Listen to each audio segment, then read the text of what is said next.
McFarlane Toys Indonesia. Hai teman-teman, kembali lagi bersama saya Edwin, dan hari ini saya mereview Batfleck dari film The Flash, di mana ini adalah figur kedua Ben Affleck versi Batman dalam DC ya, yang dikeluarkan oleh McFarlane.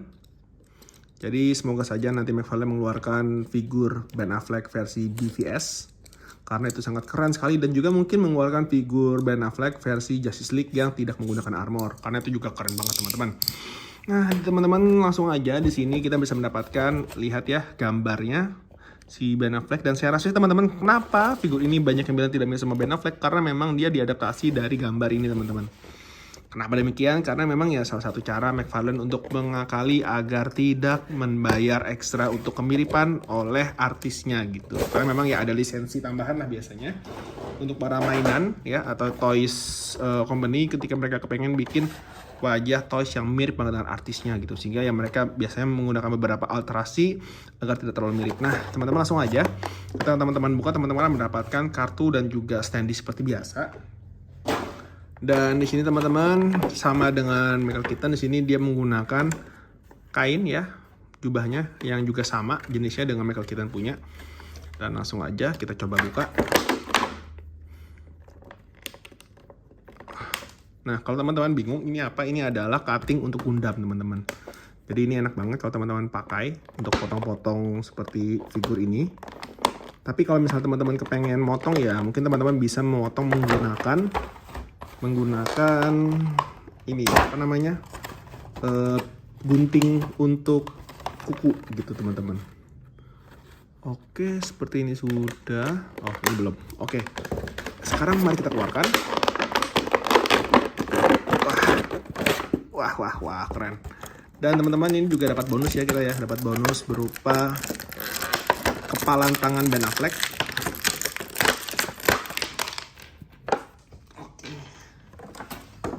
Teman-teman, inilah figur Batman-nya Ben Affleck, dan tentunya dengan kepalan tangannya ya.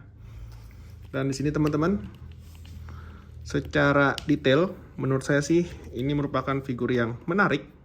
Kenapa saya bilang menarik? Karena wajahnya tidak mirip Ben Affleck, tapi somehow memang ketika difoto teman-teman, di foto figur, saya tidak terlalu suka ya dengan figur ini. Tapi setelah saya melihat langsung, memang ini figur memiliki daya tariknya tersendiri. Oke. Nah, teman-teman bisa lihat di sini ya. Coba kita lihat dulu. Oke. Jadi kalau teman-teman kepengen lihat nih detail ya, teman-teman bisa lihat tuh. Kalau kita gerakan secara detail pencahayaan, ini ada kemiripan dengan Ben Affleck, tapi memang di sini untuk figur dia itu, kalau menurut saya teman-teman ya, ketika McFarlane nge-sculpt, timnya McFarlane nge-sculpt figur ini, dia itu memang dimiripin dengan Ben Affleck, tetapi untuk menghindari kemiripan sama dia, akhirnya ya ditarik tuh, jadi sehingga ini mukanya menjadi lebih lonjong dan panjang, dan ya jadi nggak terlalu mirip gitu ya. Dan teman-teman juga perhatikan di sini ya, matanya itu juga dibikin full black, entah kenapa teman-teman, sehingga ini kesannya juga lebih menyeramkan. Dan cat pada wajah juga bagus, armor, oke. Nah, yang saya tidak suka teman-teman dari figur ini adalah, teman-teman lihat ya, bahunya tuh jatuh banget. Nah, jadi teman-teman, ketika teman-teman lihat figur ini kan memang dia jatuh ya. Tapi di sini kalau teman-teman buka ya, ini persendiannya, terus teman-teman keluarkan ini butterfly join, terus teman-teman masukkan lagi kelipannya, maka ini teman-teman bisa akalin sehingga tampilannya itu dia menjadi lebih tinggi teman-teman. Tuh lihat ya, teman-teman lihat perbedaannya, lumayan kentara, sehingga figurnya secara proporsi itu bisa terlihat lebih bagus teman-teman. Lihat, hanya dengan mengeluarkan ini aja, maka figur ini terlihat menjadi jauh lebih bagus secara proporsional bahu-bahunya. Nah, jadi teman-teman, ini figur juga tanpa, ini tidak pure black ya. Kalau kita bandingkan dengan figurnya Michael Keaton, maka figur ini tuh dia lebih abu-abu, jadi tidak terlalu black, hitam ya teman-teman. Nah, kalau di filmnya itu dia ada sedikit sentuhan warna biru, tapi menurut saya sih ini aja udah bagus banget, nggak usah dibiru-biruin juga sih. Tapi ya itu selera ya. Lihat lagi. Nah, untuk artikulasi teman-teman, dia juga feelingnya somehow ini mirip sama Justice League ya, dimana di sini Batman menggunakan armor, tapi di sini armornya udah beda teman-teman. Kalau kita perhatikan dengan versinya Justice League, armor di sini tuh lebih ringan, tidak seberat Justice League, karena dia menggunakan seperti armor base-nya Justice League, tapi menggunakan armor yang lebih simple dan sederhana ya, karena dia di sini tidak menggunakan mobil dan perang, tapi di sini dia menggunakan armor ini untuk menaiki sepeda motor dan melawan penjahat manusia biasa. Dan di sini kita juga melihat dia ada beltnya juga ya, yang dicat. Kalau yang dulu nggak dicat warna hitam, tapi di sini saya udah custom. Dan kalau teman-teman lihat beltnya ini ada sedikit perbedaan sculpting ya. Di sini dia lebih besar, di sini lebih kecil dan lebih ramping. Dan juga dia lebih lebar teman-teman lihat. Nah, di sini bagus sih menurut saya sih.